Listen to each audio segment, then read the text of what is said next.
नमस्कार दर्शक मित्रों, स्वागत है आपका जनमत की पुकार में। प्रधानमंत्री नरेंद्र मोदी ने आज लाल किले की प्राचीर से अपने संबोधन में कहा है कि वह लाल किले से देशवासियों का आशीर्वाद मांगने आए हैं। उन्होंने कहा कि वह देशवासियों के विश्वास और समर्थन के लिए आभारी है। उन्होंने कहा कि वह देशवासियों की सेवा करने के लिए अपना सर्वश्रेष्ठ करेंगे। मेरे प्रिय 140 करोड़ परिवारजन,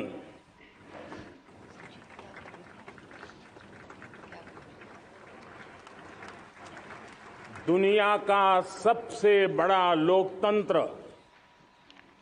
और अब बहुत लोगों का अभिप्राय है कि जनसंख्या की दृष्टि से भी हम विश्व में नंबर 1 पर है। इतना बड़ा विशाल देश, 140 करोड़ देश के मेरे भाई बहन, मेरे परिवारजन आज आजादी का पर्व मना रहे हैं। मैं देश के कोटि कोटि जनों को, देश और दुनिया में भारत को प्यार करने वाले, भारत का सम्मान करने वाले, भारत का गौरव करने वाले कोटि कोटि जनों को आजादी के इस महान पवित्र पर्व की अनेक अनेक शुभकामनाएं देता हूं। मेरे प्यारे परिवारजन, पूज्य बापू के नेतृत्व में असहयोग का आंदोलन, सत्याग्रह की मूवमेंट और भगत सिंह, सुखदेव, राजगुरु जैसे अनगिनत वीरों का बलिदान, उस पीढ़ी में शायद ही कोई व्यक्ति होगा जिसने देश की आजादी में अपना योगदान न दिया हो। मैं आज देश की आजादी के जंग में जिन जिन ने योगदान दिया है, बलिदान दिए हैं, त्याग किया है, तपस्या की है, उन सबको आदरपूर्वक नमन करता हूं, उनका अभिनंदन करता हूं। आज 15 अगस्त महान क्रांतिकारी और अध्यात्म जीवन के ऋषितुल्य प्रणेता श्री अरबिंदो की 150वीं जयंती पूर्ण हो रही है। ये वर्ष स्वामी दयानंद सरस्वती के 150वीं जयंती का वर्ष है। ये वर्ष रानी दुर्गावती के 500वीं जन्मशती का बहुत ही पवित्र अवसर है, जो पूरा देश बड़े धामधूम से मनाने वाला है।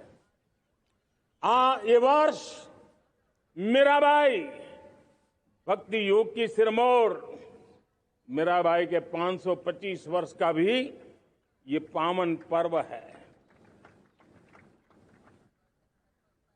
ये बार जो 26 जनवरी हम मनाएंगे, वो हमारे गणतंत्र दिवस की 75वीं वर्षगांठ होगी। अनेक प्रकार से अनेक अवसर, अनेक संभावनाएं राष्ट्र निर्माण में जुटे रहने के लिए पल पल नई प्रेरणा, पल पल नई चेतना, पल पल सपने, पल पल संकल्प, शायद इससे बड़ा कोई अवसर नहीं हो सकता। मेरे प्यारे परिवारजन, इस बार प्राकृतिक आपदा ने देश के अनेक हिस्सों में अकल्पनीय संकट पैदा किए। जिन परिवारों ने इस संकट में सहन किया है, मैं उन सभी परिवारजनों के प्रति अपनी संवेदना प्रकट करता हूं और राज्य और केंद्र सरकार मिलकर के उन सभी संकटों से जल्दी से मुक्त होकर के फिर तेज गति से आगे बढ़ेंगे, ये मैं विश्वास दिलाता हूं। मेरे प्यारे परिवारजनों, पिछले कुछ सप्ताह नॉर्थ ईस्ट में, विशेषकर मणिपुर में और हिंदुस्तान के भी अन्य कुछ भागों में, लेकिन विशेषकर मणिपुर में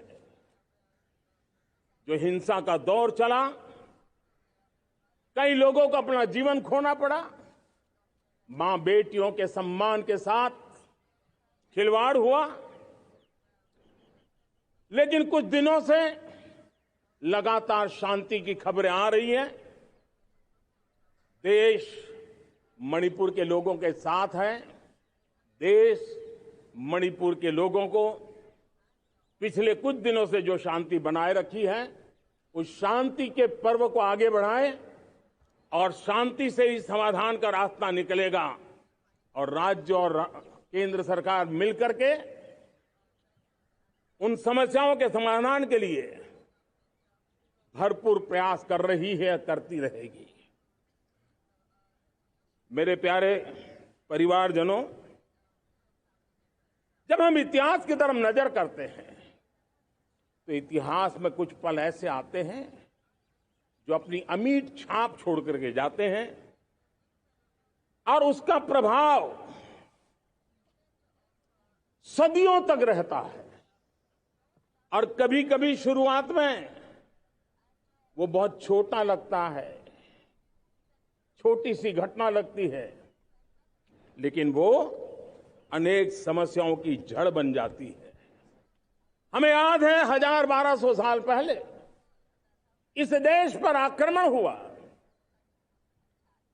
एक छोटे से राज्य के छोटे से राजा का पराजय हुआ, लेकिन तब पता तक नहीं था कि एक घटना भारत को 1000 साल की गुलामी में फंसा देगी।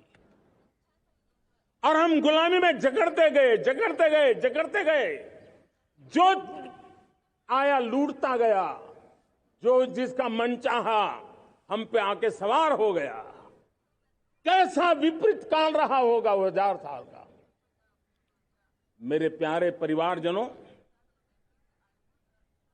घटना छोटी क्यों ना हो, लेकिन 1000 साल तक प्रभाव छोड़ के रही है।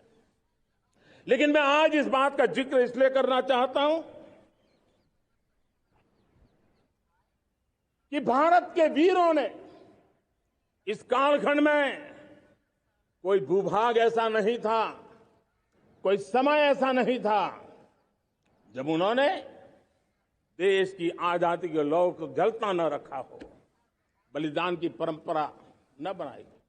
मां भारती बेड़ियों से मुक्त होने के लिए उठ खड़ी हुई थी, जंजीरों को झकझोर रही थी और देश की नारी शक्ति, देश की युवा शक्ति, देश के किसान, देश के गांव के लोग, मजदूर, कोई हिंदुस्तानी ऐसा नहीं था जो आजादी के सपने को लेकर के जीता न हो। आजादी को पाने के लिए मर मिटने के लिए तैयार होने वालों की एक बड़ी फौज तैयार हो गई थी।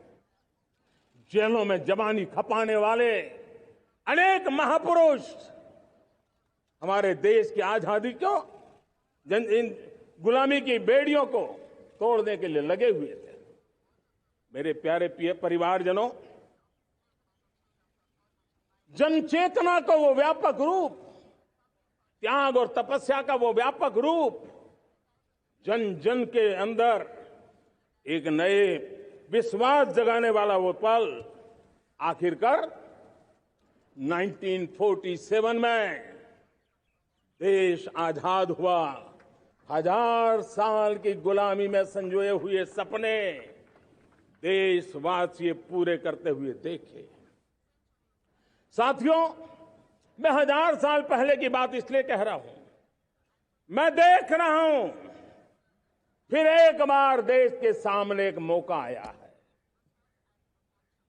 इस ऐसे कालखंड में हम जी रहे हैं, ऐसे कालखंड में हमने प्रवेश किया है और यह हमारा सौभाग्य है कि भारत के ऐसे अमृत काल में, यह अमृत काल का पहला वर्ष है। या तो हम जवानी में जी रहे हैं या हम मां भारती की गोद में जन्म ले चुके हैं।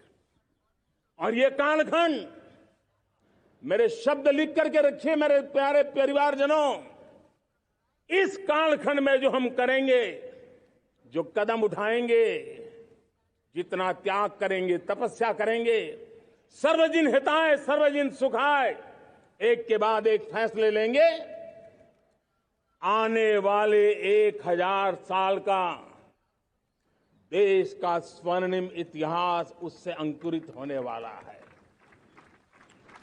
इस कालखंड में होने वाली घटनाएं आगामी 1000 साल के लिए इसका प्रभाव पैदा करने वाली है। गुलामी की मानसिकता से बाहर निकला हुआ देश पंच प्राण को समर्पित होकर के एक नए आत्मविश्वास के साथ आज आगे बढ़ रहा है। नए संकल्पों को सिद्ध करने के लिए वो जी जान से जुड़ रहा है। मेरी भारत माता, जो कभी ऊर्जा का सामर्थ्य था लेकिन राख के ढेर में दबी पड़ी थी, वो भारत मां 140 करोड़ देशवासियों के पुरुषार्थ है, उनकी चेतना से, उनकी ऊर्जा से फिर एक बार जागृत हो चुकी है। मां भारती जागृत हो चुकी है और मैं साफ देख रहा हूं दोस्तों, यही कालखंड है। पिछले 9-10 साल हमने अनुभव किया है, विश्व भर में भारत की चेतना के प्रति, भारत के सामर्थ्य प्रति एक नया आकर्षण, नया विश्वास, नई आशा पैदा हुई है। और ये प्रकाश पुंज जो भारत से उठा है, वो विश्व को उसमें अपने लिए ज्योति नजर आ रही है। विश्व को एक नया विश्वास पैदा हो रहा है। हमारा सौभाग्य है, कुछ ऐसी चीजें हमारे पास हैं जो हमारे पूर्वजों ने हमें विरासत में दी है और वर्तमान कालखंड ने गढ़ी है। आज हमारे पास डेमोग्राफी है, आज हमारे पास डेमोक्रेसी है, आज हमारे पास डायवर्सिटी है। डेमोग्राफी, डेमोक्रेसी और डायवर्सिटी की ये त्रिवेणी भारत के हर सपने को साकार करने का सामर्थ्य रखती। आज पूरे विश्व में वहां देशों की उम्र ढल रही है, ढलाव पर है, तब भारत यौवन की तरफ ऊर्जावान होकर के बढ़ रहा है। कितने बड़े गौरव का कालखंड है कि आज 30 साल की कम आयु की जनसंख्या दुनिया में सर्वाधिक कहीं है तो ये मेरे भारत मां की गोद में है, ये मेरे देश में है। और 30 साल से कम उम्र की नौजवान हो मेरे देश के पास हो, कोटि कोटि भुजाएं हो, कोटि कोटि मस्तिष्क हो, कोटि कोटि सपने, कोटि कोटि संकल्प हो, तो भाइयों बहनों, मेरे प्रिय परिवारजनों, हम इच्छित परिणाम प्राप्त करके रह सकते हैं। मेरे प्यारे परिवारजनों, देश का भाग्य ऐसी घटनाएं बदल देती है, यह सामर्थ्य देश के भाग्य को बदल देता है।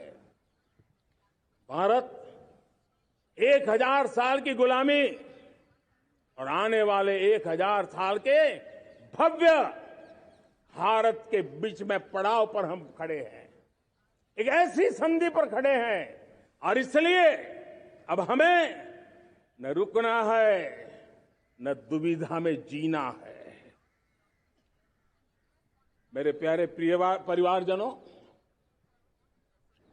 हमें खोई हुई उस विरासत का गर्व करते हुए, खोई हुई समृद्धि को प्राप्त करते हुए हमें फिर एक बार,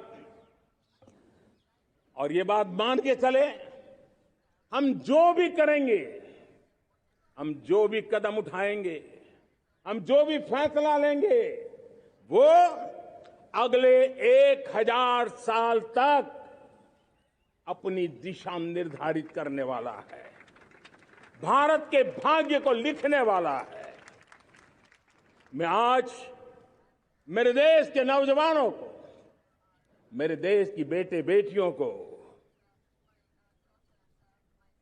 ये जरूर कहना चाहूंगा, जो सौभाग्य आज मेरे युवाओं को मिला है, ऐसा सौभाग्य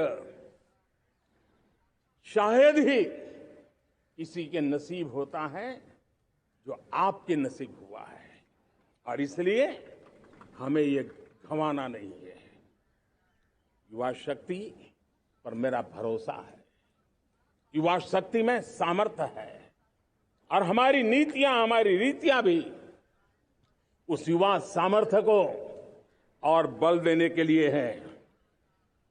आज मेरे युवाओं ने दुनिया में पहले 3 स्टार्टअप इकोसिस्टम में भारत को स्थान दिला दिया है। विश्व के युवाओं को अचंभा हो रहा है भारत के इस सामर्थ्य को लेकर के, भारत की इस ताकत को देख करके। आज दुनिया टेक्नोलॉजी ड्रिवन है, और आने वाला युग टेक्नोलॉजी से प्रभावित रहने वाला है, और तब टेक्नोलॉजी में भारत की जो टैलेंट है उसकी एक नई भूमिका रहने वाली है। साथियों, मैं पिछले दिनों G20 समिट में बाली गया था, और बाली में दुनिया के समृद्ध देश, दुनिया के विकसित देश भी, उनके मुखिया मुझे भारत की डिजिटल इंडिया की सफलता के लिए बारीकियों से जानने के लिए इच्छुक थे। हर कोई इसका सवाल पूछता था, और जब मैं उनको कहता था कि भारत ने जो कमाल किया है ना, वो दिल्ली, मुंबई, चेन्नई तक सीमित नहीं है। भारत ने जो कमाल कर रहा है, मेरे टियर 2, टियर 3 सिटी के युवा भी आज मेरे देश का भाग्य गढ़ रहे हैं, छोटे छोटे स्थान के मेरे नौजवान। और मैं आज बड़े विश्वास से कहता हूं, देश का ये जो सामर्थ्य नया नजर आ रहा है, और इसलिए मैं कहता हूं, हमारे छोटे शहर आकार और आबादी में छोटे हो सकते हैं। ये हमारे छोटे छोटे शहर, हमारे कस्बे आकार और आबादी में छोटे हो सकते हैं, लेकिन आशा और आकांक्षा, प्रयास और प्रभाव वो किसी से कम नहीं है। वो सामर्थ्य उनके अंदर है। नए ऐप्स, नए सॉल्यूशन, टेक्नोलॉजी डिवाइस। अब खेलों की दुनिया देखिए, कौन बच्चे हैं? झुग्गी झोंपड़ी से निकले हुए बच्चे आज खेलों की दुनिया में पराक्रम दिखा रहे हैं। छोटे छोटे गांव के, छोटे छोटे कस्बे के नौजवान, हमारी बेटे बेटियां आज कमाल दिखा रही हैं। अब देखिए, मेरे देश की 100 जितनी स्कूल ऐसी हैं जहां के बच्चे सैटेलाइट बना करके सैटेलाइट छोड़ने की तैयारियां कर रही है। आज हजारों टिंकरिंग लैब नए वैज्ञानिकों का गर्भाधान कर रही है।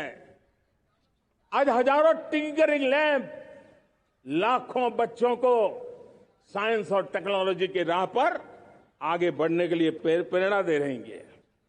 मैं मेरे देश के नौजवानों को कहना चाहता हूं, अवसरों की कमी नहीं है। आप जितने अवसर चाहेंगे, ये देश आसमान से भी ज्यादा अवसर आपने देने का सामर्थ्य रखता है। मैं आज लाल किले की प्राचीर से मेरे देश की माताओं, बहनों, मेरे देश की बेटियों को हृदय से अभिनंदन करना चाहता हूं। देश आज जब पहुंचा है, अब विशेष शक्ति जुड़ रही है मेरी माताओं बहनों के सामर्थ्य की। आज देश प्रगति की राह पर चल पड़ा है। तो मैं मेरे किसान भाई बहनों का भी अभिनंदन करना चाहता हूं। ये आप ही का पुरुषार्थ है, ये आप ही का परिश्रम है कि देश आज कृषि क्षेत्र में आगे बढ़ रहा है। मैं मेरे मजदूरों का, मेरे श्रमिकों का, मेरे प्रिय परिवारजन, ऐसे कोटि कोटि श्रमिकों को आज मैं नमन करता हूं, उनका अभिनंदन कर रहा हूं। देश आज जो आधुनिकता की ओर बढ़ रहा है, विश्व की तुलना करने वाले सामर्थ्य के साथ नजर आ रहा है, उसके पीछे मेरे देश के मजदूरों का, मेरे देश के श्रमिकों का बहुत बड़ा योगदान है। आज समय कहता है कि लाल किले की प्राचीर से मैं उनका अभिनंदन करूं, उनका अभिवादन करूं। और ये मेरे परिवारजन 140 करोड़ देशवासी, मेरे इन श्रमिकों का, रेहड़ी पटरी वालों का, फूल सब्जी बेचने वालों का हम सम्मान करते हैं। मेरे देश को आगे बढ़ाने में, मेरे देश को प्रगति की नई ऊंचाई पर ले जाने में प्रोफेशनल्स की बहुत बड़ी भूमिका है, बढ़ती रही है। चाहे साइंटिस्ट हो, चाहे इंजीनियर्स हो, डॉक्टर्स हो, नर्सेज हो, शिक्षक हो, आचार्य हो, यूनिवर्सिटीज हो, गुरुकुल हो, हर कोई मां भारती का भविष्य उज्जवल बनाने के लिए अपनी पूरी ताकत से लगा हुआ है। मेरे प्यारे परिवारजनों, राष्ट्रीय चेतना वो एक ऐसा शब्द है जो हमें चिंताओं से मुक्त कर रहा है। और आज वो राष्ट्रीय चेतना ये सिद्ध कर रही है कि भारत का सबसे बड़ा सामर्थ्य बना है भरोसा, भारत का सबसे बड़ा सामर्थ्य बना है विश्वास। जन जन में हमारा विश्वास, जन जन का सरकार पर विश्वास, जन जन का देश के उज्जवल भविष्य पर विश्वास, और विश्व का भी भारत के प्रति विश्वास। ये विश्वास हमारी नीतियों का है, हमारी रीति का है। भारत के उज्जवल भविष्य को जिस निर्धारित मजबूत कदमों से हम आगे बढ़ा रहे हैं, उसका है। भाइयों बहनों, मेरे प्यारे परिवारजनों, ये बात निश्चित है कि भारत का सामर्थ्य और भारत की संभावनाएं विश्वास की नई बुलंदियों को पार करने वाली है। और ये विश्वास की नई बुलंदियां नए सामर्थ्यों को लेकर के चलनी चाह रही है। आज देश में G20 समिट के मेहमान नवाजी का भारत को अवसर मिला है। अब पिछले एक साल से हिंदुस्तान के हर कोने में जिस प्रकार से G20 के अनेक ऐसे आयोजन हुए, अनेक कार्यक्रम हुए हैं, उसने देश के सामान्य मानवी के सामर्थ्य को विश्व को परिचित करा दिया है, भारत की विविधता का परिचय कराया है, भारत की डायवर्सिटी को दुनिया अचंभे से देख रही है। और उसके कारण भारत के तरफ आकर्षण बढ़ा है, भारत को जानने की, समझने की इच्छा जगी। उसी प्रकार से आप देखिए एक्सपोर्ट, आज भारत का एक्सपोर्ट के तेजी से बढ़ रहा है। और मैं कहना चाहता हूं, दुनिया के एक्सपर्ट्स इन सारे मानदंडों के आधार पर कह रहे हैं कि अब भारत रुकने वाला नहीं है। दुनिया की कोई भी रेटिंग एजेंसी होगी, वो भारत का गौरव कर रही है। कोरोना काल के बाद दुनिया एक नए सिरे से सोचने लगी। और मैं विश्वास से देख रहा हूं कि जिस प्रकार से द्वितीय महायुद्ध के बाद, द्वितीय विश्व युद्ध के बाद दुनिया ने एक नया वर्ल्ड ऑर्डर आकार लिया था, मैं साफ साफ देख रहा हूं कि कोरोना के बाद एक नया विश्व ऑर्डर, एक नया ग्लोबल ऑर्डर, एक नया जियोपॉलिटिकल इक्वेशन, ये बहुत तेजी से आगे बढ़ रहा है। जियोपॉलिटिकल इक्वेशन की सारे व्याख्याएं बदल रही है, परिभाषाएं बदल रही है। और मेरे प्यारे परिवारजनों, आप गौरव करेंगे। बदलते हुए विश्व को शेप देने में आज मेरे 140 करोड़ देशवासियों आपका सामर्थ्य नजर आ रहा है। आप निर्णायक मोड़ पर खड़े हैं और कोरोना काल में भारत ने जिस प्रकार से देश को आगे बढ़ाया, दुनिया ने हमारे सामर्थ्य को देखा है। जब दुनिया के सप्लाई चेन तहस नहस हो गई थी, बड़ी बड़ी अर्थव्यवस्थाओं पर दबाव था, उस समय भी हमने कहा था हमें विश्व का विकास देखना है तो मानव केंद्रीय होना चाहिए, मानवीय संवेदनाओं से भरा हुआ होना चाहिए और तब जाकर के समस्याओं का सही समाधान निकालेंगे। और कोविड ने हमें सिखाया है या हमें मजबूर किया है, लेकिन मानवीय संवेदनाओं को छोड़ करके हम विश्व का कल्याण नहीं कर सकते। आज भारत ग्लोबल साउथ की आवाज बन रहा है। भारत की समृद्ध विरासत आज दुनिया के लिए एक अवसर बन रहा है। Global economy, global supply chain, इसमें भारत की हिस्सेदारी, मैं पक्का विश्वास से कहता हूं, आज जो भारत ने परिस्थिति पैदा हुई है, आज जो भारत ने कमाया है, वो दुनिया में स्थिरता की गारंटी लेकर के आया है। दोस्तों, अब न हमारे मन में, न 140 करोड़ मेरे परिवारजनों के मन में और न ही दुनिया के मन में कोई इफ्स है, कोई बट्स है। विश्वास बन चुका है। मेरे प्यारे देशवासियों, अब गेंद हमारे पाले में है। हमें अवसर जाने नहीं देना चाहिए, हमें मौका छोड़ना नहीं चाहिए। भारत में मैं मेरे देशवासियों का इसलिए भी अभिनंदन करता हूं कि मेरे देशवासियों में एक नीर-क्षीर विवेक का सामर्थ्य है, समस्याओं की जड़ों को समझने का सामर्थ्य है। और इसीलिए 2014 में मेरे देशवासियों ने 30 साल के अनुभव के बाद तय किया कि देश को आगे ले जाना है तो स्थिर सरकार चाहिए, मजबूत सरकार चाहिए, पूर्ण बहुमत वाली सरकार चाहिए। और देशवासियों ने एक मजबूत और स्थिर सरकार बनाई। और 3 दशकों के जो अनिश्चितता का कालखंड था, जो अस्थिरता का कालखंड था, जो राजनीतिक मजबूरियों से देश जकड़ा हुआ था, उससे मुक्ति मिली। मेरे प्यारे परिवारजनों, देश के पास आज एक ऐसी सरकार है, वो सर्वजन हिताय सर्वजन सुखाय,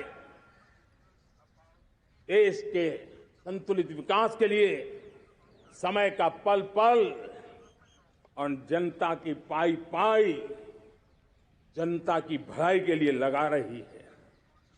और मेरी सरकार, मेरे देशवासियों का मन एक बात से जुड़ा हुआ है। हमारे हर निर्णय, हमारे हर दिशा, उसका एक ही मानदंड है, नेशन फर्स्ट, राष्ट्र प्रथम। और राष्ट्र प्रथम यही दूरगामी परिणाम, सकारात्मक परिणाम पैदा करने वाला है। देश में बड़े स्तर पर काम हो रहा है। और लेकिन मैं कहना चाहूंगा, 2014 में आपने एक मजबूत सरकार बनाई, और मैं कहता हूं 2014 में और 2019 में आपने एक सरकार फॉर्म की, तो मोदी में रिफॉर्म करने की हिम्मत आई। आपने ऐसी सरकार फॉर्म की कि मोदी को रिफॉर्म की हिम्मत आई।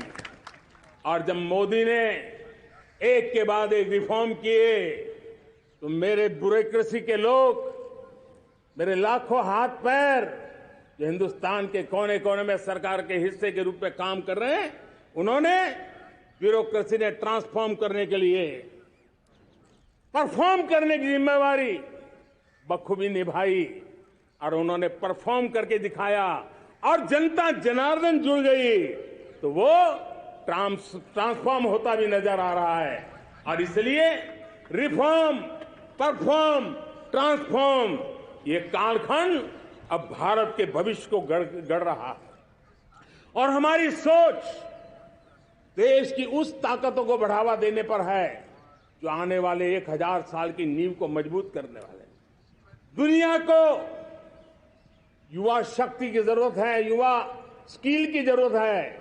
हमने अलग स्किल मिनिस्ट्री बनाई, वो भारत की आवश्यकताओं को तो पूरी करेगी, वो दुनिया की आवश्यकताओं को पूरी करने का भी सामर्थ्य रखेगी। हमने जल शक्ति मंत्रालय बनाया। मंत्रालय की बनाने की रचना को भी अगर कोई एनालिसिस करेगा ना तो इस सरकार के मन मस्तिष्क को बड़े अच्छे ढंग से आप समझ पाएंगे। हमने जल शक्ति मंत्रालय बनाया। ये जल शक्ति मंत्रालय हमारे देश के एक एक देशवासियों को पीने का शुद्ध पानी पहुंचे, पर्यावरण की रक्षा के लिए पानी के प्रति संवेदनशील व्यवस्थाएं विकसित हो, उस पर हम बल रहे हैं। हमारे देश में कोरोना के बाद दुनिया देख रही है होलिस्टिक हेल्थ केयर, ये समय की मांग है। हमने अलग आयुष मंत्रालय बनाया और योग और आयुष आज दुनिया में अपना परचम लहरा रहे हैं। हमने दुनिया को हमारे कमिटमेंट के कारण विश्व का हमारे प्रति ध्यान गया है।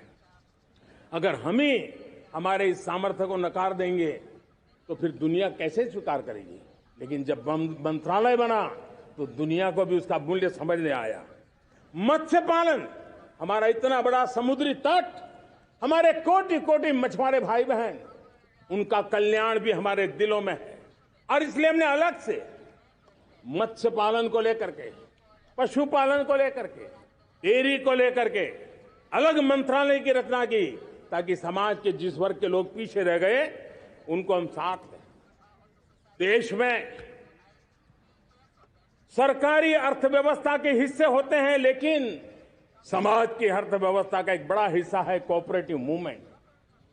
उसको बल देने के लिए, उसको आधुनिकता लाने के लिए और देश के कोने कोने में लोकतंत्र की एक सबसे बड़ी इकाई को मजबूत करने के लिए हमने अलग कोऑपरेटिव मंत्रालय बनाया और वो हमारी सहकारी संस्थाएं उसका जाल बिछा रहा है, ताकि गरीब से गरीब की वहां सुनवाई हो, उसकी आवश्यकताओं की पूर्ति हो और वो भी राष्ट्र के विकास की योगदान में एक छोटी इकाई का हिस्सा बनकर के उसमें वो योगदान दे रखें। हमने सहकार से समृद्धि का रास्ता अपनाया है।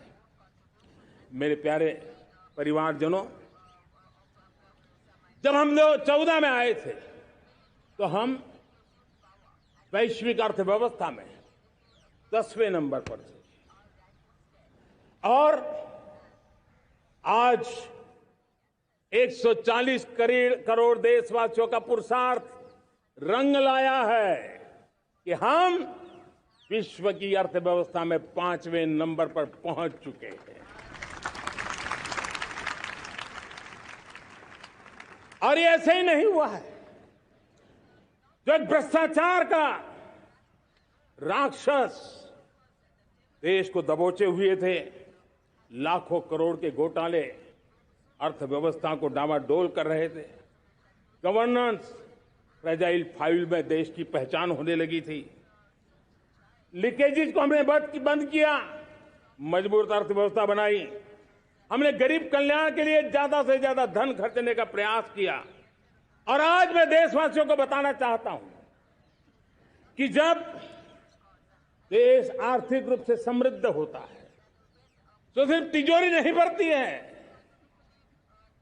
देश का सामर्थ्य बढ़ता है, देशवासियों का सामर्थ्य बढ़ता है। और तिजोरी का पाई पाई अगर ईमानदारी से जनता जनार्दन के लिए खर्च करने का संकल्प लेने वाली सरकार हो तो परिणाम के साथ है। मैं 10 साल का हिसाब तिरंगे की साक्षी में लाल किले की प्राचीर से मेरे देशवासियों को दे रहा हूं। आंकड़े देख करके आपको लगेगा इतना बड़ा बदलाव, इतना बड़ा सामर्थ्य 10 साल पहले राज्यों को 30 लाख करोड़ रुपए भारत सरकार की तरफ से जाते थे। पिछले 9 साल में यह आंकड़ा 100 लाख करोड़ पर पहुंचा है। पहले स्थानीय निकाय के विकास के लिए भारत सरकार के खजाने से 70,000 करोड़ रुपया जाता था। आज वो 3 लाख करोड़ से भी ज्यादा जा रहा है। पहले गरीबों के घर बनाने के लिए 90,000 करोड़ रुपया खर्च होता था। आज वो 4 गुना होकर के 4 लाख करोड़ से भी ज्यादा खर्च गरीबों के घर बनाने के लिए हो रहा है। पहले गरीबों को यूरिया सस्ता मिले, जो यूरिया की बैग दुनिया के कुछ बाजारों में 3,000 में बिकती है, वो यूरिया की बैग मेरे किसानों को 300 में मिले। और इसलिए देश की सरकार 10 लाख करोड़ रुपया मेरे किसानों की यूरिया में सब्सिडी दे रहा है। मुद्रा योजना 20 लाख करोड़ रुपए, उससे भी ज्यादा मेरे देश के नौजवानों को स्वरोजगार के लिए, अपने व्यवसाय के लिए, अपने कारोबार के लिए दिए हैं।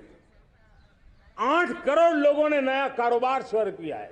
और 8 करोड़ लोगों ने कारोबार शुरू किया है, ऐसा नहीं, हर कारोबारी ने एक या दो लोगों को रोजगार दिया है। 8 से 10 करोड़ नए लोगों को रोजगार देने का सामर्थ्य ये मुद्रा योजना से लाभ लेने वाले 8 करोड़ नागरिक को करा है।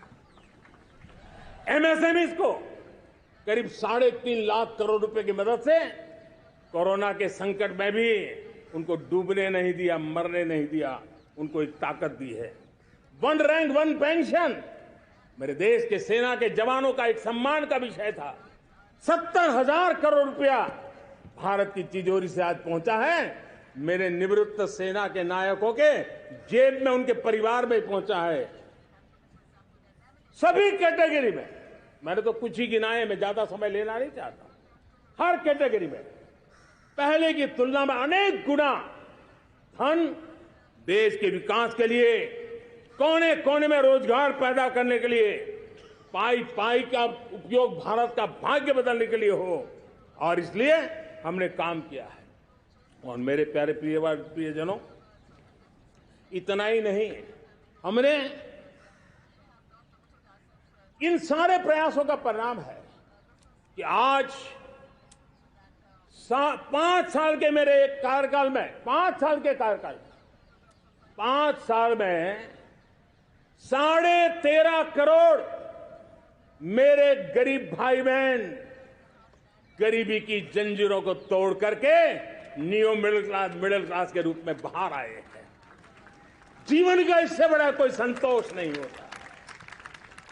मेरे प्यारे प्रिय परिवारजनों, और जब 13.5 करोड़ लोग गरीबी की इस मुसीबतों से बाहर निकलते हैं, तो कैसी कैसी योजनाएं उनको मदद दी है। उनको आवास योजना का लाभ मिलना, पीएम स्वनिधि से 50,000 करोड़ रुपया रेहड़ी पटरी वालों तक पहुंचाया है। आने वाले दिनों में, आने वाली विश्वकर्मा जयंती पर एक कार्यक्रम हम लागू करेंगे। इस विश्वकर्मा जयंती पर हम करीब 13-15 हजार करोड़ रुपया से, जो परंपरागत कौशल्य से रहने वाले लोग, जो औजार से और अपने हाथ से काम करने वाला वर्ग है, ज्यादातर ओबीसी समुदाय से, हमारे सुथार हो, हमारे सोनार हो, हमारे राजमिस्त्री हो, हमारे कपड़े धोने वाले काम करने वाले लोग हो, हमारे बाल काटने वाले भाई बहन परिवार हो, ऐसे लोगों को एक नई ताकत देने के लिए हम आने वाले महीने में विश्वकर्मा जयंती पर विश्वकर्मा योजना लॉन्च करेंगे और करीब 13-15 हजार करोड़ से उसका प्रारंभ करेंगे। हमने पीएम किसान सम्मान निधि में 2.5 लाख करोड़ रुपया सीधा मेरे देश के किसानों के खाते में जमा किया है। हमने जल जीवन मिशन, हर घर में शुद्ध पानी पहुंचे, 2 लाख करोड़ रुपया खर्च किया है। हमने आयुष्मान भारत योजना, ताकि गरीब को बीमारी के कारण अस्पताल जाने से जो मुसीबत होती थी उसको मुक्ति दिलाना, उसको दवाई मिले, उसका उपचार हो, ऑपरेशन हो, अच्छे से अच्छी हॉस्पिटल में हो।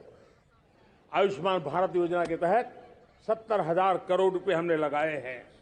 पशुधन, देश ने कोरोना वैक्सीन की बात तो देश को याद है, 40,000 करोड़ रुपए लगाए, वो तो याद है। लेकिन आपको जानकर के खुशी होगी, हमने पशुधन को बचाने के लिए करीब करीब 15,000 करोड़ रुपया पशुधन के टीकाकरण के लिए लगाया है। मेरे प्यारे देशवासियों, मेरे प्यारे परिवारजनों, जन औषधि केंद्रों ने देश के सीनियर सिटीजन्स को, देश के मध्यम वर्गीय परिवार को एक नई ताकत दी है। जिस संयुक्त परिवार में अगर किसी को एक डायबिटीज जैसा हो जाए, 2-3 हजार रुपया दवाई का बिल स्वाभाविक हो जाता है। हमने जन औषधि केंद्र से जो दवाई बाजार में 100 रुपए में मिलती है, वो 10 रुपया, 15 रुपया, 20 रुपए में दी। और आज देश में 1000 जन औषधि केंद्रों से मेरे इन बीमारी में जिनको दवाई की जरूरत थी, ऐसे लोगों के करीब 20,000 करोड़ रुपया उनके जेब में बचा है। और ये ज्यादातर मध्यम वर्ग के परिवार के लोग हैं। लेकिन आज उसकी सफलता को देखते हुए मैं देशवासियों को कहना चाहता हूं, जैसे हम एक विश्वकर्मा योजना लेकर के समाज के उस वर्ग को छूने वाले हैं, अब देश में 10,000 जन औषधि केंद्र से हम 25,000 जन औषधि केंद्र का लक्ष्य लेकर के आने वाले दिनों में काम करने वाले हैं।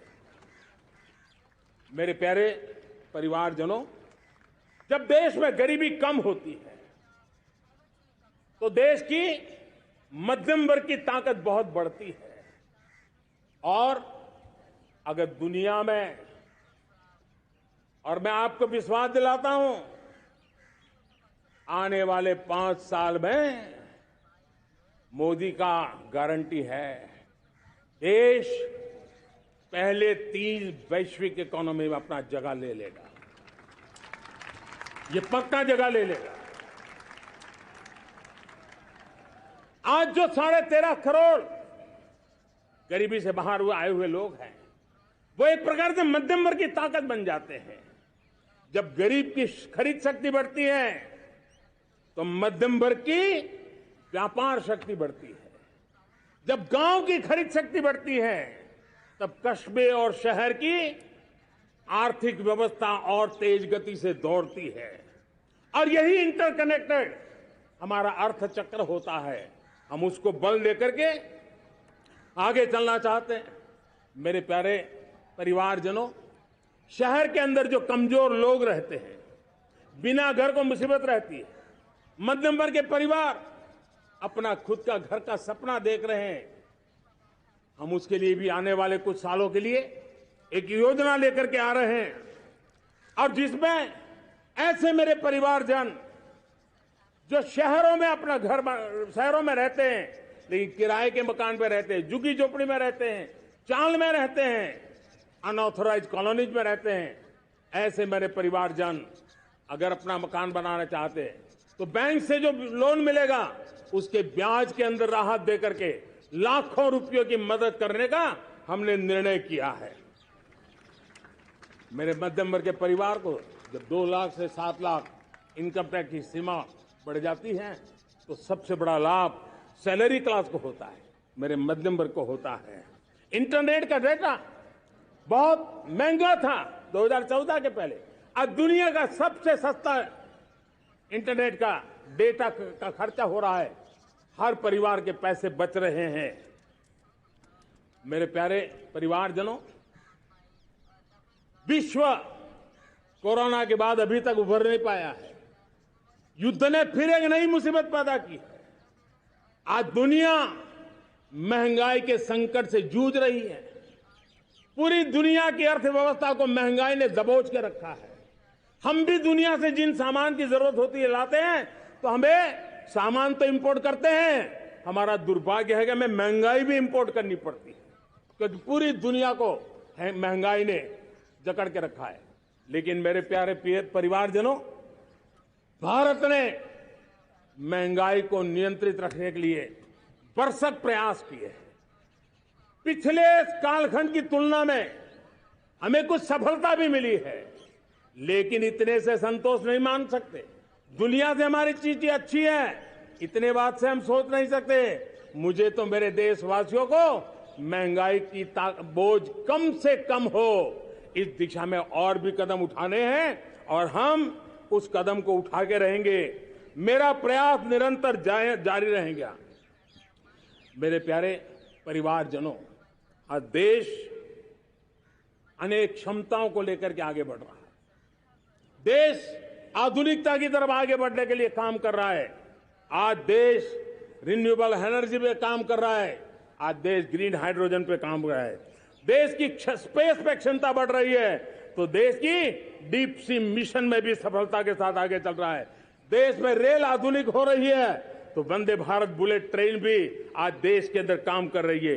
गांव गांव पक्की सड़कें बन रही है, तो इलेक्ट्रिक बसें, मेट्रो की रचना भी आज देश में हो रहे हैं। आज गांव गांव तक इंटरनेट पहुंच रहा है, तो क्वांटम कंप्यूटर के लिए भी देश तय कर रहता है। नैनो यूरिया, नैनो डीएपी, उस पर काम हो रहा है, तो दूसरी तरफ जैविक खेती पर भी हम बल दे रहे हैं। आज किसान उत्पादक संघ एफपीओ का निर्माण हो रहा है, तो हम सेमीकंडक्टर का भी निर्माण करने के लिए चाह रहे हैं। हम दिव्यांग जनों के लिए एक सुगम भारत के निर्माण के लिए काम करते हैं, तो हम पैरालंपिक में भी हिंदुस्तान का तिरंगा झंडा गाड़ने के लिए मेरे दिव्यांग जनों को सामर्थ्यवान बना रहे हैं। हम खिलाड़ियों को स्पेशल ट्रेनिंग दे रहे हैं।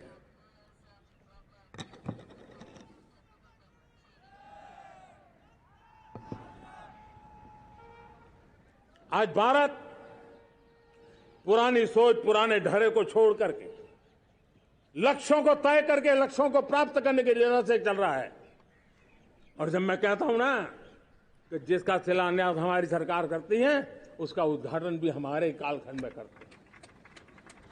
इन दिनों जो मैं शिलान्यास कर रहा हूं ना, आप लिख के रखिए, उसके उद्घाटन भी आप सबने मेरे नसीब में ही छोड़े हुए हैं। हमारी कार्य संस्कृति, बड़ा सोचना, दूर का सोचना, सर्वजन हिताय सर्वजन सुखाय सोचना, यह हमारी कार्यशैली रही है। और सोच से भी ज्यादा, संकल्प से भी ज्यादा हासिल कैसे करना, इस ऊर्जा के साथ हम काम करते हैं। हमने आजादी के काल अमृत महोत्सव में 75,000 अमृत सरोवर बनाने का संकल्प किया था। उस समय हमने हर जिले में 75 अमृत सरोवर बनाना संकल्प किया था। करीब 50-55 हजार अमृत सरोवर की कल्पना की थी, लेकिन आज करीब 75,000 अमृत सरोवर का काम निर्माण हो रहा है। ये अपने आप में बहुत बड़ा काम हो रहा है। जनशक्ति और जल शक्ति की ताकत भारत के पर्यावरण की रक्षा में भी काम आने वाली है। 18,000 गांवों तक बिजली पहुंचाना, जनधन बैंक खाते खोलना, बेटियों के लिए शौचालय बनाना, सारे टारगेट समय के पहले पूरी शक्ति से पूरे करेगा। और जब भारत ठान लेता है तो उसे पूरा करके रहता है। ये हमारा ट्रैक रिकॉर्ड कहता है। 200 करोड़ वैक्सीनेशन का काम, दुनिया हमें जब पूछती है 200 करोड़ सुनती है, उनकी आंखें फट जाती है। इतना बड़ा काम ये मेरे देश के आंगनवाड़ी वर्कर, हमारी आशा वर्कर, हमारी हेल्थ वर्कर, उन्होंने करके दिखाया। यह मेरे देश का सामर्थ्य है। 5G को रोल आउट किया, दुनिया में सबसे तेज गति से 5G रोल आउट करने वाला मेरा देश है। 700 से अधिक जिलों तक हम पहुंच चुके हैं और अब 6G की भी तैयारी कर रहे हैं। हमने टास्क फोर्स बना दिया है। रिन्यूएबल एनर्जी, हम टारगेट से पहले चले हैं।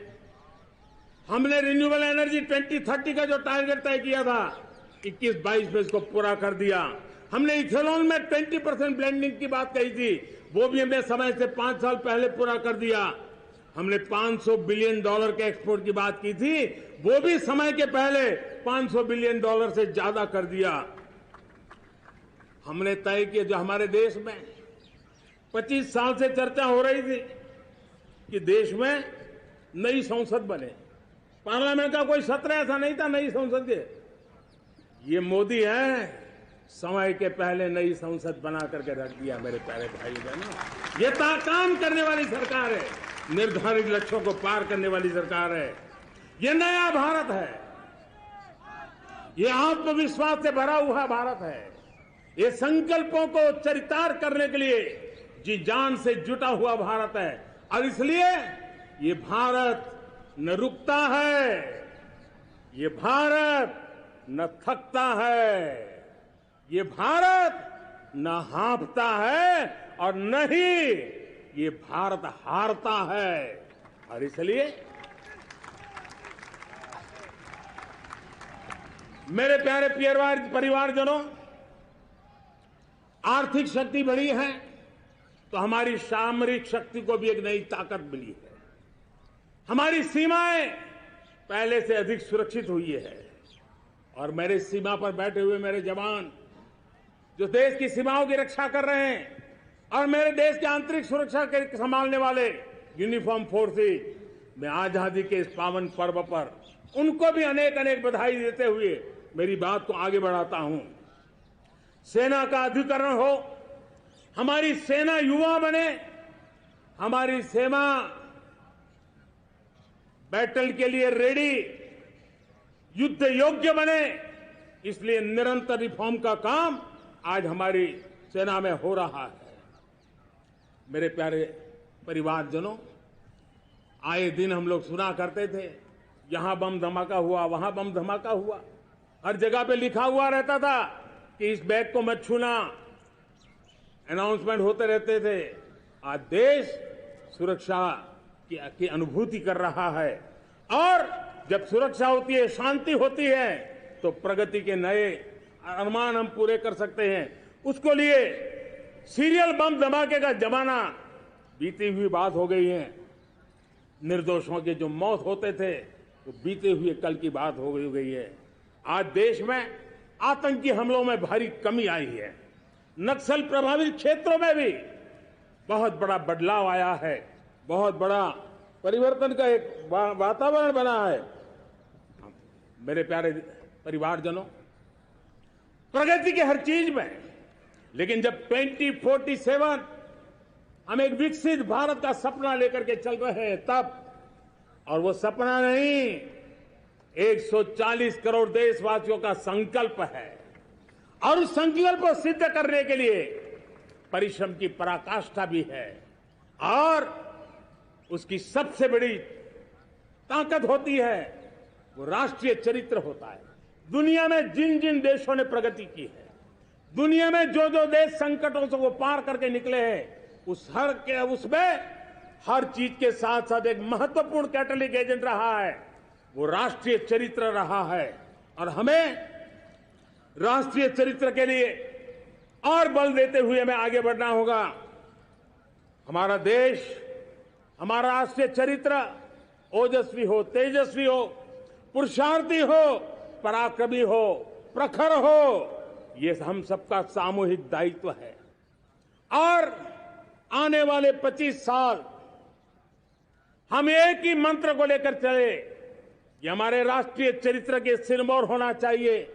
एकता का संदेश, भारत की एकता को जीना, भारत की एकता को आंच आए, न ऐसी मेरी भाषा होगी, न ऐसा मेरा कोई कदम होगा। हर पल देश को जोड़ने का प्रयास मेरी तरफ से भी होता रहेगा। भारत की एकता हमें सामर्थ्य देती है। उत्तर हो, दक्षिण हो, पूर्व हो, पश्चिम हो, गांव हो, शहर हो, पुरुष हो, नारी हो, हम सबने एकता के भाव के साथ और विविधता भरे देश में एकता का सामर्थ्य होता है। और दूसरी महत्व की बात मैं देख रहा हूं, अगर 2047 में हमें हमारे देश को विकसित भारत के रूप में देखना है तो हमें श्रेष्ठ भारत के मंत्र को जीना होगा, हमें चरितार्थ करना होगा। अब हमारे प्रोडक्शन में, मैंने 2014 में कहा था जीरो डिफेक्ट, जीरो इफेक्ट। दुनिया के किसी भी टेबल पर मेक इन इंडिया चीज हो तो दुनिया को विश्वास होना चाहिए, इससे बेहतर दुनिया में कुछ नहीं हो सकता है। ये अल्टीमेट होगा। हमारी हर चीज, हमारी सर्विसेज होगी तो श्रेष्ठ होगी, हमारे शब्द की ताकत होगी तो श्रेष्ठ होगी, हमारी संस्थाएं होगी तो श्रेष्ठ होगी, हमारी निर्णय प्रक्रियाएं होगी तो श्रेष्ठ होगी। ये श्रेष्ठता का भाव लेकर के हमें चलना होगा। तीसरी बात है, देश में आगे बढ़ाने के लिए एक अतिरिक्त शक्ति का सामर्थ्य भारत को आगे ले जाने वाला है, और वो है विमेन लेड डेवलपमेंट। आज भारत गर्व से कह सकता है कि दुनिया में नागरिक उड्डयन में अगर किसी एक देश में सबसे ज्यादा विमेन पायलट है तो मेरे देश में है। आज चंद्रयान की गति हो, मून मिशन की बात हो, मेरी विमेन साइंटिस्ट उसका नेतृत्व कर रहे हैं। आज विमेन सेल्फ हेल्प ग्रुप हो, मेरी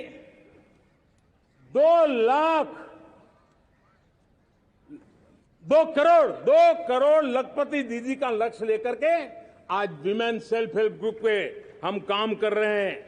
हम हमारी नारी शक्ति के सामर्थ्य को बढ़ावा देते हुए विमेन लेड डेवलपमेंट के, और जब G20 में मैंने विमेन लेड डेवलपमेंट के विषय को आगे बढ़ाया है तो पूरा G20 समूह इसके महत्व को स्वीकार कर रहा है, और उसके महत्व को स्वीकार कर करके वो उसको बहुत बल दे रहे हैं। उसी प्रकार से भारत विविधताओं से भरा देश है। असंतुलित विकास के हम शिकार रहे हैं।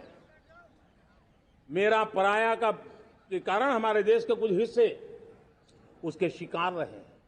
अब हमें रीजनल एस्पिरेशंस को, संतुलित विकास को बल देना है, और रीजनल एस्पिरेशंस को लेकर के उस भावना को हमें सम्मान देते हुए, जैसे हमारी भारत मां का कोई, हमारा शरीर का कोई अंग अगर अविकसित रहे तो हमारा शरीर विकसित नहीं माना जाएगा। हमारा शरीर का कोई अंग दुर्बल रहे तो हमारा शरीर स्वस्थ नहीं माना जाएगा।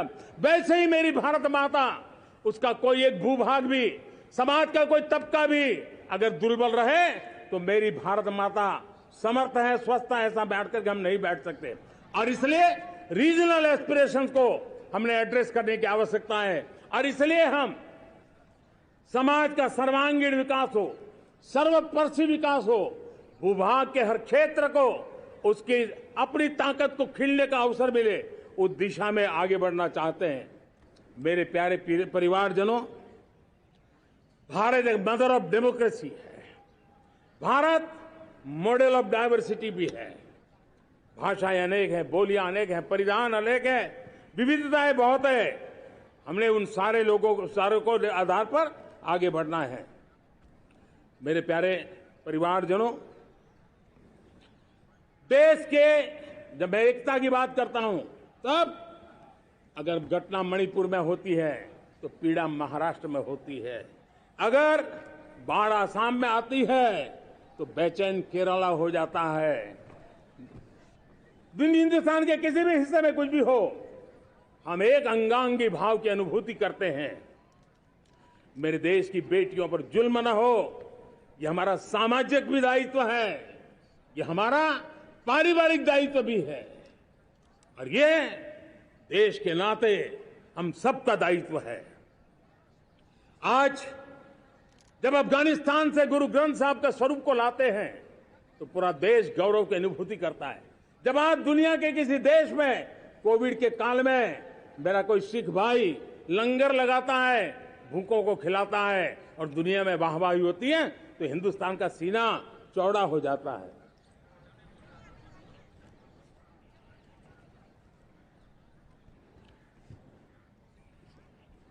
मेरे प्यारे परिवारजनों, हमारे लिए जब नारी सम्मान की बात करते हैं, मुझे अभी एक देश में दौरा कर रहा था, तो वहां एक बहुत ही सीनियर मिनिस्टर, उसने मुझे एक सवाल पूछा। उसने कहा, आपके यहां बेटियां साइंस और इंजीनियरिंग के विषयों की पढ़ाई करती हैं क्या? उसमें क्या था? मैंने उनको कहा, आज मेरे देश में लड़कों से ज्यादा बेटियां आज स्टेम यानी साइंस, टेक्नोलॉजी, इंजीनियरिंग और मैथ अधिकतम भाग मेरी बेटियां ले रही है, तो उनके लिए अचरज था। ये सामर्थ्य आज हमारे देश का देख रहा है। मेरे प्यारे परिवारजनों, आज 10 करोड़ महिलाएं विमेन सेल्फ हेल्प में जुड़ी हुई है। और विमेन सेल्फ हेल्प ग्रुप के साथ आप गांव में जाएंगे तो आपको बैंक वाली दीदी मिलेगी, आपको आंगनवाड़ी वाली दीदी मिलेगी, आपको दवाई देने वाली दीदी मिलेगी। और अब मेरा सपना है 2 करोड़ लखपति दीदी बनाने का, गांव में 2 करोड़ लखपति दीदी। और इसके लिए एक नया अभिगम भेजा। साइंस और टेक्नोलॉजी, हमारे गांव की महिलाओं का भी सामर्थ्य देखता हूं मैं, और इसलिए हम एक नई योजना सोच रहे हैं कि हमारे एग्रीकल्चर सेक्टर में टेक्नोलॉजी आए, एग्रीटेक को बल मिले। इसलिए विमेन सेल्फ हेल्प ग्रुप की बहनों को हम ट्रेनिंग देंगे, ड्रोन चलाने की, ड्रोन रिपेयरिंग की हम ट्रेनिंग देंगे। और हजारों ऐसे विमेन सेल्फ हेल्प ग्रुप को भारत सरकार ड्रोन देगी, ट्रेनिंग देगी, और हमारे एग्रीकल्चर के काम में ड्रोन की सेवाएं उपलब्ध हो। इसके लिए हम शुरुआत करेंगे। प्रारंभ हम 15,000 विमेन सेल्फ हेल्प ग्रुप के द्वारा ये ड्रोन की उड़ान का हम आरंभ कर रहे हैं। मुझे विश्वास है कि इसके कारण हमारे परिवारजनों का, मेरे प्यारे परिवारजनों, आज देश आधुनिकता की तरफ बढ़ रहा है। हाईवे हो, रेलवे हो, एयरवे हो, हाईवेज हो, इंफॉर्मेशन वेज, वाटरवेज हो, कोई क्षेत्र ऐसा नहीं है जिस क्षेत्र को आगे बढ़ाने की दिशा में आज देश काम न करता हो। पिछले 9 वर्ष में तटीय क्षेत्रों में हमने, आदिवासी क्षेत्र में, हमारे पहाड़ी क्षेत्र में विकास को बहुत बढ़ दिया है। हमने पर्वतमाला, भारतमाला ऐसी योजनाओं के द्वारा समाज के उस वर्ग को हमने बल दिया है। हमने गैस की पाइपलाइन से हमारे पूर्वी भारत को जोड़ने का काम किया है। हमने अस्पतालों की संख्या बढ़ाई है, हमने डॉक्टर की सीटें बढ़ाई है ताकि हमारे बच्चे डॉक्टर बनने का सपना पूरा कर सके। हमने मातृभाषा में पढ़ाने पर बल दिया है, अब मातृभाषा में वो पढ़ाई कर सके उस दिशा में। और मैं भारत के सुप्रीम कोर्ट का भी धन्यवाद करता हूं कि भारत की सुप्रीम कोर्ट ने कहा है कि आप जो जजमेंट देंगे उसका जो ऑपरेटिव पार्ट होगा वो जो अदालत में आया है उसकी भाषा में उसको उपलब्ध होगा। मातृभाषा का महात्मा आज बढ़ रहा है। मेरे प्यारे भाई परिवारजनों, आज तक हमारे देश के जो बॉर्डर विलेज हैं, हमने वाइब्रेंट बॉर्डर विलेज का एक कार्यक्रम शुरू किया है। और वाइब्रेंट बॉर्डर विलेज, अब तक इसके लिए कहा जाता था देश के आखिरी गांव। हमने उस पूरी सोच को बदला है। वो देश का आखिरी गांव नहीं है, सीमा पर जो नजर आ रहा है वो मेरे देश का पहला गांव है। अगर सूरज उगता है पूरब में तो उस तरफ के गांव में पहली सूरज की किरण आती है। अगर सूरज ढलता है तो इस तरफ के गांव में आखिरी किरण उसका लाभ मिलता है। ये मेरे पहले गांव है और मुझे खुशी है कि आज मेरे इस कार्यक्रम के विशेष मेहमान, ये जो पहले गांव है, सीमावर्ती गांव है, उसके 600 प्रधान आज इस लाल किले की प्राचीर के इस महत्वपूर्ण कार्यक्रम का हिस्सा बनने के लिए आए। पहली बार वो इतनी दूर तक आए हैं, नए संकल्प और सामर्थ्य के साथ जुड़ने के लिए आया है। मेरे प्यारे परिवारजनों, हमने संतुलित विकास के लिए एस्पिरेशनल डिस्ट्रिक्ट, एस्पिरेशनल ब्लॉक की कल्पना की और आज उसके सुखद परिणाम मिल रहे हैं। आज राज्य के जो नॉर्मल पैरामीटर्स हैं, जो एस्पिरेशनल डिस्ट्रिक्ट कभी बहुत पीछे थे, वो आज राज्य में भी अच्छा करने लग गए हैं। और मुझे विश्वास है कि आने वाले दिनों में ये हमारे आकांक्षी जिले, हमारे आकांक्षी बॉल अवश्य आगे बढ़ेंगे। जैसे मैंने कहा था, भारत का चरित्र की चर्चा कर रहा था, तो मैंने पहला कहा था भारत की एकता, दूसरा कहा था भारत श्रेष्ठता की तरफ बल दें, तीसरा कहा था विमेन लेड डेवलपमेंट की मैंने बात कही थी। और मैं आज एक बात और कहना चाहता हूं कि हम जैसे रीजनल एस्पिरेशन मैंने चौथी बात कही थी, पांचवी महत्व की बात, और भारत ने अब उस दिशा में ध्यान, और वो है हमारा राष्ट्रीय चरित्र विश्व मंगल के लिए सोचने वाला होना चाहिए। हमें देश को इतना मजबूत बनाना है जो विश्व मंगल के लिए भी अपनी भूमिका अदा करे। और आज कोरोना के बाद मैं देख रहा हूं जिस प्रकार से संकट की घड़ी में देश ने दुनिया की मदद की, उसका परिणाम है कि आज दुनिया में हमारा देश एक विश्व मित्र के रूप में, विश्व का अटूट साथी के रूप में आज मेरे देश की पहचान बनी है। हमें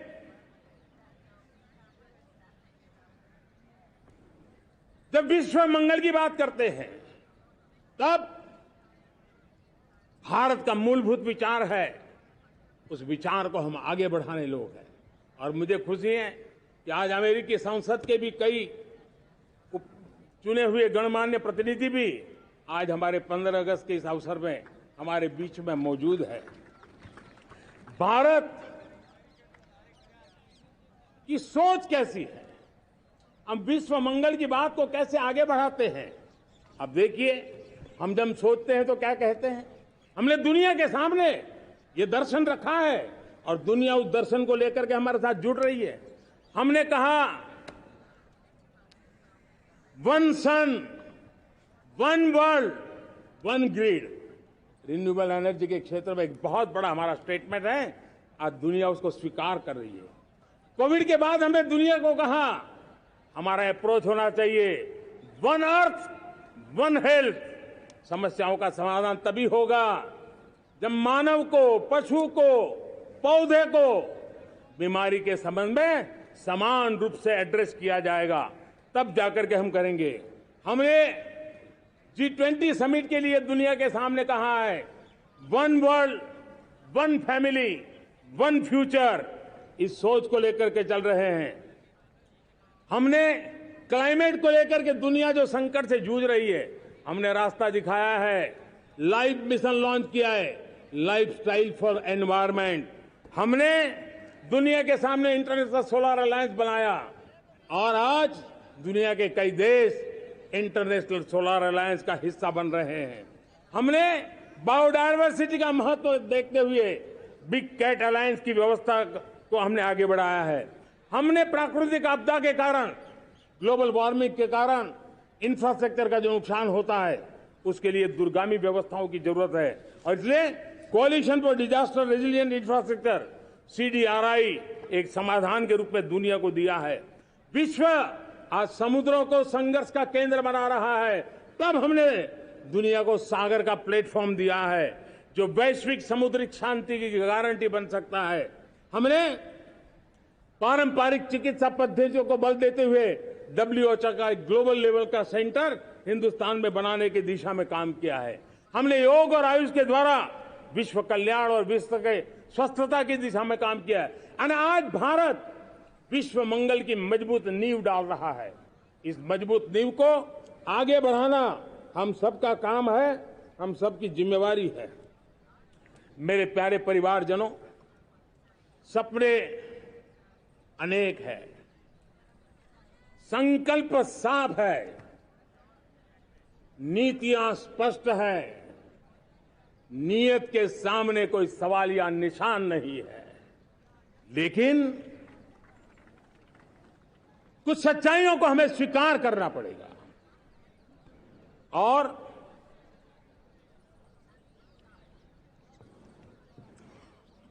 उसके समाधान के लिए मेरे प्रिय परिवारजनों, मैं आज लाल किले से आपकी मदद मांगने आया हूं। मैं लाल किले से आपके आशीर्वाद मांगने आया हूं। क्योंकि पिछले सालों मैंने देश को जो समझा है, देश की आवश्यकताओं को जो मैंने परखा है, और अनुभव के आधार पर मैं कह रहा हूं कि आज गंभीरतापूर्वक उन चीजों को हमें लेना होगा। आजादी के अमृतकाल में 2047 में जब देश आजादी के 100 साल मनाएगा, उस समय दुनिया में भारत का तिरंगा झंडा विकसित भारत का तिरंगा झंडा होना चाहिए।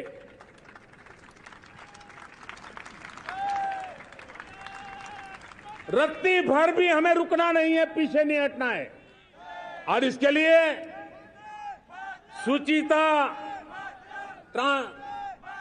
पारदर्शिता और निष्पक्षता, ये पहली मजबूती की जरूरत है। हमें उस मजबूती को जितना ज्यादा खाद पानी दे सकते हैं, संस्थाओं के माध्यम से दे सकते हैं, नागरिक के नाते दे सकते हैं, परिवार के नाते दे सकते हैं, ये हमारा सामूहिक दायित्व होना चाहिए। और इसलिए पिछले 75 साल का इतिहास देखिए, भारत के सामर्थ्य में कोई कमी नहीं थी। अरे जो देश कभी सोना की चिड़िया कहा जाता था, वो देश क्यों न फिर से उस सामर्थ्य को लेकर के खड़ा हो सकता है। मेरा अटूट विश्वास है साथियों, मेरे प्रिय परिवारजनों, मेरा अखंड अटूट एक निष्ठ विश्वास है कि 2047 में जब देश आजादी के 100 साल मनाएगा, मेरा देश विकसित भारत बन के रहेगा। और ये मैं मेरे देश के सामर्थ्य के आधार पर कह रहा हूं, मेरे उपलब्ध संसाधनों के आधार पर कह रहा हूं, और सबसे ज्यादा 30 से कम आयु वाली मेरी युवा शक्ति के भरोसे कह रहा हूं, मेरी माताओं बहनों के सामर्थ्य के भरोसे कह रहा हूं। लेकिन उसके सामने अगर कोई रुकावट है, कुछ विकृतियां पिछले 75 साल में ऐसे घर कर गई है, हमारी समाज व्यवस्था का ऐसा हिस्सा बन गई है कि कभी कभी तो हम आंख भी बंद कर देते हैं। अब आंख बंद करने का समय नहीं है। अगर सपनों को सिद्ध करना है, संकल्प को पार करना है, तो हमें ये आंख मिचौली बंद करके, आंख में आंख मिला करके 3 बुराइयों से लड़ना बहुत समय की मांग है। हमारे देश की सारी समस्याओं की जड़ में भ्रष्टाचार ने दिमक की तरह देश की सारी व्यवस्थाओं को, देश के सामर्थ्य को पूरी तरह नोच लिया है। भ्रष्टाचार से मुक्ति, भ्रष्टाचार के खिलाफ जंग हर इकाई में, हर क्षेत्र में। और मैं देशवासियों, मेरे प्रिय परिवारजनों, ये मोदी के जीवन का कमिटमेंट है। ये मेरे व्यक्तित्व का एक कमिटमेंट है कि मैं भ्रष्टाचार के खिलाफ लड़ाई लड़ता रहूंगा। दूसरा, हमारे देश को नोच लिया है परिवारवाद ने। इस परिवारवाद ने देश को जिस प्रकार से जकड़ के रखा है, उसने देश के लोगों का हक छीना है। और तीसरी बुराई तुष्टीकरण की है। ये तुष्टीकरण में भी देश के मूलभूत चिंतन को, देश के सर्व समावेशक हमारे राष्ट्रीय चरित्र को दाग लगा दिए हैं, तहस नहस कर दिया है इन लोगों ने। और इसलिए मेरे प्यारे देशवासियों, इसलिए मेरे प्यारे परिवारजनों, हमें इन 3 बुराइयों के खिलाफ पूरे सामर्थ्य के साथ लड़ना है। भ्रष्टाचार, परिवारवाद, तुष्टीकरण, ये चुनौतियां हमारे, ये ऐसी चीजें पनपी है जो हमारे देश के लोगों का जो आकांक्षा है उसका दमन करती है।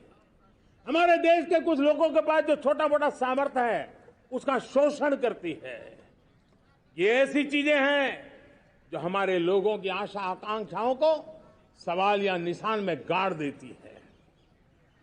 हमारे गरीब हो, हमारे दलित हो, हमारे पिछड़े हो, हमारे पसमानदा हो, हमारे आदिवासी भाई बहन हो, हमारी माताएं बहनें हो, हमने सबने उनके हकों के लिए इन 3 बुराइयों से मुक्ति पानी है। हमें भ्रष्टाचार के खिलाफ एक नफरत का माहौल बनाना है। जैसे गंदगी हमें नफरत पैदा करती है ना, मन में गंदगी पसंद नहीं है, ये सार्वजनिक जीवन की इससे बड़ी कोई गंदगी नहीं हो सकती। और इसलिए हमारे स्वच्छता अभियान को एक नया मोड़ ये भी देना है कि हमें भ्रष्टाचार से मुक्ति पानी है। सरकार टेक्नोलॉजी से भ्रष्टाचार की मुक्ति के लिए बहुत प्रयास कर रही है। आपको जानकर के हैरानी होगी, इस देश में पिछले 9 साल में एक काम मैंने ऐसे किया, आंकड़ा सुनोगे तो लोग कहेंगे मोदी ऐसा करता है। जैसे 10 करोड़ लोग करीब करीब जो गलत फायदा उठाते थे वो मैंने रोक दिया। तो आप में से कोई कहेगा आपने लोगों से अन्याय कर दिया। जी नहीं, ये 10 करोड़ कौन लोग थे?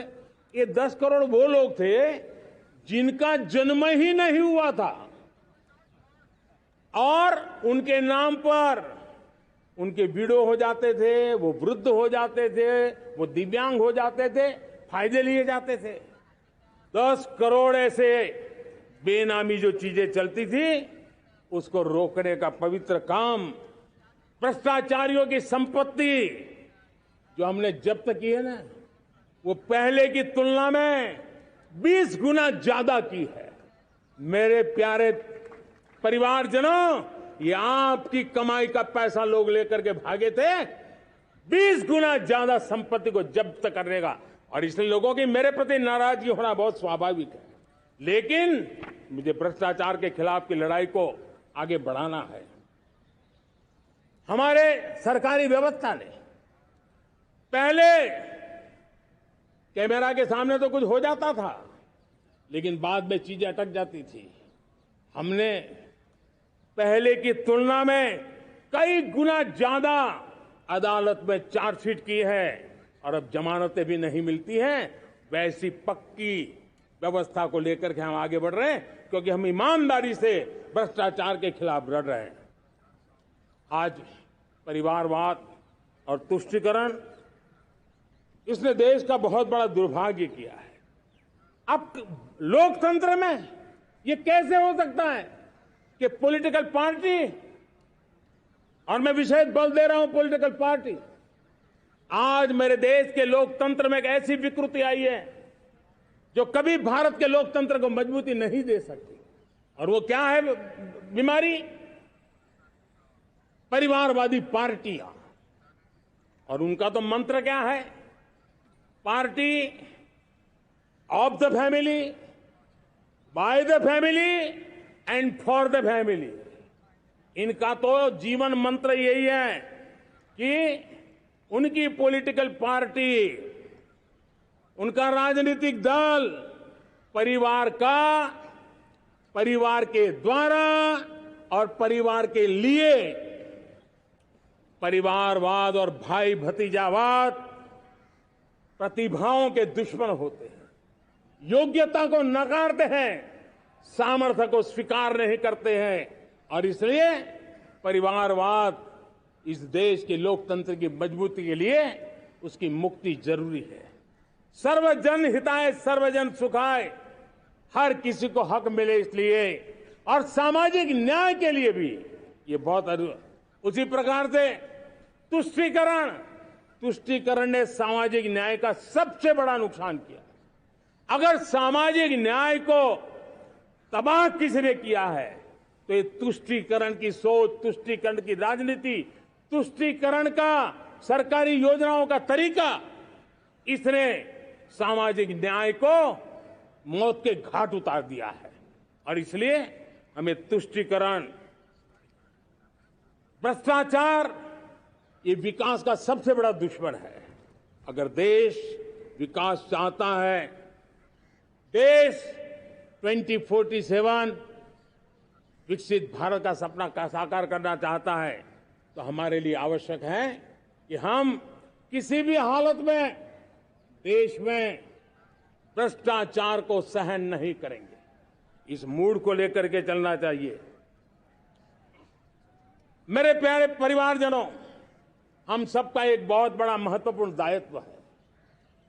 आपने जिस प्रकार से जिंदगी जी है, हमारे आने वाली पीढ़ी को ऐसी जिंदगी जीने के लिए मजबूर करना, यह हमारा गुनाह है। यह हमारा दायित्व है कि हमारे आने वाली पीढ़ी को हम ऐसा समृद्ध देश दें, ऐसा संतुलित देश दें, ऐसा सामाजिक न्याय की धरोहर वाला देश दें, ताकि छोटी छोटी चीजों को पाने के लिए उन्हें कभी भी संघर्ष न करना पड़े।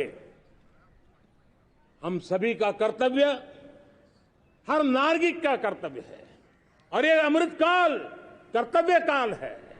हम कर्तव्य से पीछे नहीं हो सकते। हमें वो भारत बनाना है जो पूज्य बापू के सपनों का था। हमें वो भारत बनाना है जो हमारे स्वतंत्र सेनानियों का सपना था। हमें वो भारत बनाना है जो हमारे वीर शहीदों का था, हमारी वीरांगनाओं का था, जिन्होंने मातृभूमि के लिए अपना जीवन दे दिया था। मेरे प्यारे परिवारजनों, मैं जब 2014 में आपके पास आया था, तब 2014 में मैं परिवर्तन का वादा लेकर के आया था।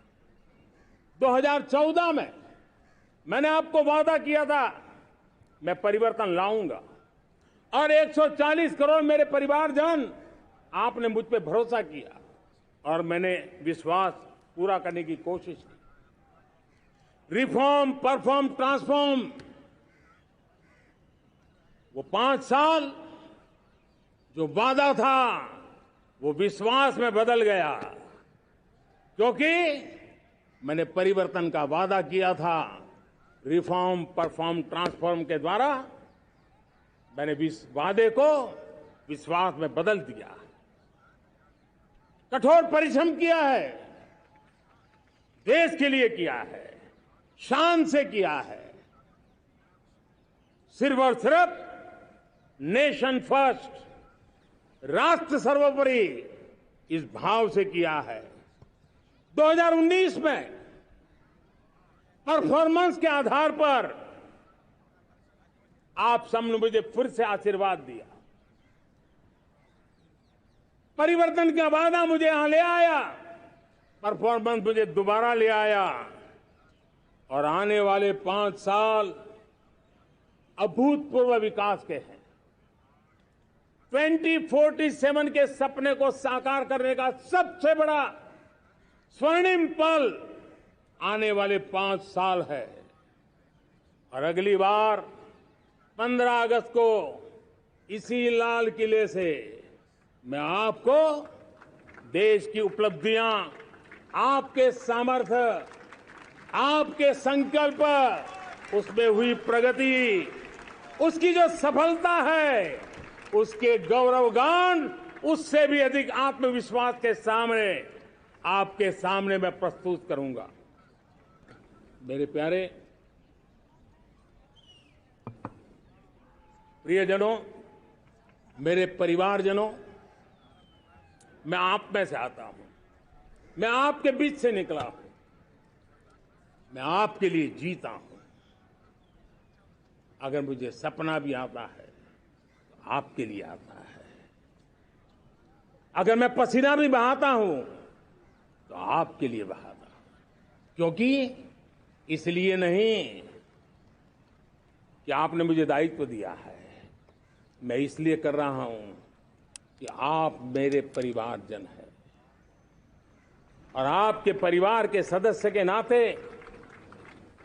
मैं आपके किसी दुख को देख नहीं सकता हूं, मैं आपके सपनों को चूर चूर होते नहीं देख सकता हूं, मैं आपके संकल्प को सिद्धि तक ले जाने के लिए आपका एक साथी बन करके, आपका एक सेवक बन करके, आपके साथ जुड़े रहने का, आपके साथ जीने का, आपके लिए जूझने का मैं संकल्प लेकर के चला हुआ इंसान हूं और मुझे विश्वास है हमारे पूर्वजों ने आजादी के लिए जो जंग लड़ा था, जो सपने देखे थे, वो सपने हमारे साथ है। आजादी के जंग में जिन्होंने बलिदान दिया था, उनके आशीर्वाद हमारे साथ है और 140 करोड़ देशवासियों को एक ऐसा अवसर आया है। ये अवसर हमारे लिए एक बहुत बड़ा संबल लेकर के आया है और इसलिए मेरे प्यारे प्रियजनों, आज जब मैं अमृतकाल में आपके साथ बात कर रहा हूं, ये अमृतकाल का पहला वर्ष है। ये अमृतकाल के पहले वर्ष पर जब मैं आपसे बात कर रहा हूं तो मैं आपको पूरे विश्वास से कहना चाहता हूं, चलता चलाता काल चक्र, चलता चलाता काल चक्र, अमृत काल का भाल चक्र, चलता चलाता काल चक्र, अमृत काल का भाल चक्र, सबके सपने, सबके सपने, अपने सपने, सबके सपने, अपने सपने, पनपे सपने सारे, सबके सपने, अपने सपने, पनपे सपने सारे, धीर चले, वीर चले, धीर चले, वीर चले, चले युवा हमारे, धीर चले, वीर चले, चले युवा हमारे, नीति सही, नीति सही, रीति नहीं, नीति सही, रीति नहीं, गति सही, गति सही, राह नहीं, गति सही, राय नहीं। चुनो, चुनो चुनौती, चुनो चुनौती सीना तान, चुनो चुनौती सीना तान, जग में बढ़ाओ देश का नाम, चुनो चुनौती सीना तान, जग में बढ़ाओ देश का नाम। मेरे प्यारे परिवारजनों, हिंदुस्तान के कोने कोने में बैठे हुए मेरे परिवारजन, दुनिया के कोने कोने में जाकर के बसे हुए मेरे परिवारजन, आप सबको आजादी के पावन पर्व की फिर एक बार मैं बहुत बहुत शुभकामनाएं देता हूं। ये अमृतकाल हम सबके लिए कर्तव्य काल है। ये अमृतकाल हम सबको मां भारती के लिए कुछ कर गुजारने का काल है। आजादी का जब जंग चल रहा था 1947 के पहले जो पीढ़ी ने जन्म लिया था, उन्हें देश के लिए मरने का मौका मिला था। वो देश के लिए मरने के लिए मौका नहीं छोड़ते थे, लेकिन हमारे नसीब में देश के लिए मरने का मौका नहीं है। लेकिन हमारे लिए देश के लिए जीने का ये इससे बड़ा कोई अवसर नहीं होता। हमें पल पल देश के लिए जीना है। इसी संकल्प के साथ इस अमृतकाल में 140 करोड़ देशवासियों के सपने संकल्प भी बनाने हैं। 140 करोड़ देशवासियों के संकल्प को सिद्धि में भी परिवर्तित करना है और 2047 का जब तिरंगा झंडा फहरेगा तो विश्व एक विकसित भारत का गुणगान करता होगा। इसी विश्वास के साथ, इसी संकल्प के साथ मैं आप सबको अनेक अनेक शुभकामनाएं देता हूं, बहुत बहुत बधाई देता हूं। जय हिंद, जय हिंद, जय हिंद। भारत माता की, भारत माता की, भारत माता की। वंदे वंदे। अगर आपने हमारा अभी तक चैनल सब्सक्राइब नहीं किया है तो कृपया चैनल सब्सक्राइब कर लें, लाइक करें, शेयर करें, कमेंट करें। तो मिलते हैं फिर किसी और खबरों के साथ। नमस्कार।